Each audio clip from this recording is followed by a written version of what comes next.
In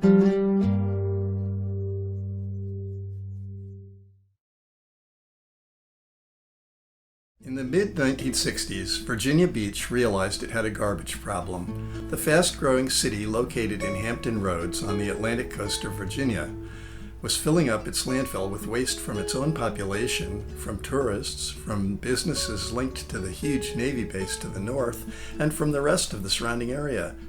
Plus, the dump site, once outside the urban center of Virginia Beach, was witnessing commercial and residential development all around it. The decision was made to close the landfill, which stretched for some 800 feet, and to start a new landfill outside of town to the west. But what to do with the current pile of trash and garbage? The novel answer the flat coastal city situated near sea level came up with was to turn the mountain of refuse into a mountain park, which locals quickly dubbed Mount Trashmore. The name stuck. Work started in the early 70s, and by 1972, scenic grass-covered Mount Trashmore Municipal Park, its flat top reaching 60 feet above ground level, was then the highest peak in the low-lying beach city and was open to the public. There is a lot of trash in there somewhere, and it makes it special because they took something that would generally be an eyesore and something smelly and turned it into something beautiful.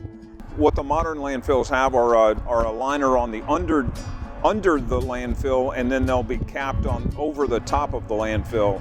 And you could have different cells, individual cells for the liner system, and then an overall cap at the end of the landfill project to cap all of the completed portions of the landfill. The capping materials that were here met the requirements for the day. And with the high usage that we have out here, they did have to upgrade the cap system in the 90s. And so what it has is an HDPE liner with a Geonet, a composite Geonet drainage system over top of that. And so what that does is prevents stormwater from seeping through the waste. It keeps all of the rainwater above the waste mass, and that's how the water moves off the landfill. I am not the sea level rise expert. What I understand from our sea level rise folks that are actively studying this and actively preparing plans to prepare the city is that the water elevation with a 3-foot rise would put the elevation at around 7, and the fact that we're at a base elevation of 12 here would indicate that would not be a problem just in itself in terms of the preparation that's done. I'm not sure where 10 feet comes from. I'm not familiar with that portion of it.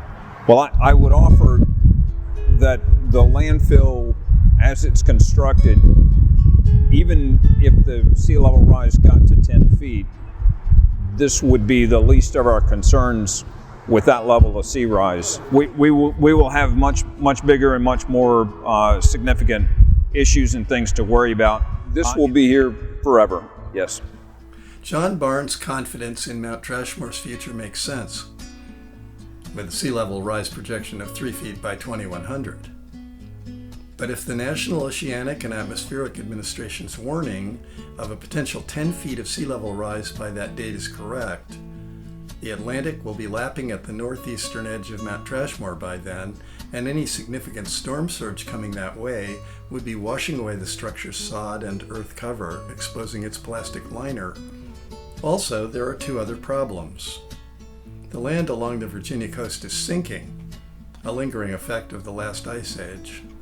And as well, sea level is not going to stop rising in 2100, but is likely to continue to rise for centuries, the way things are going.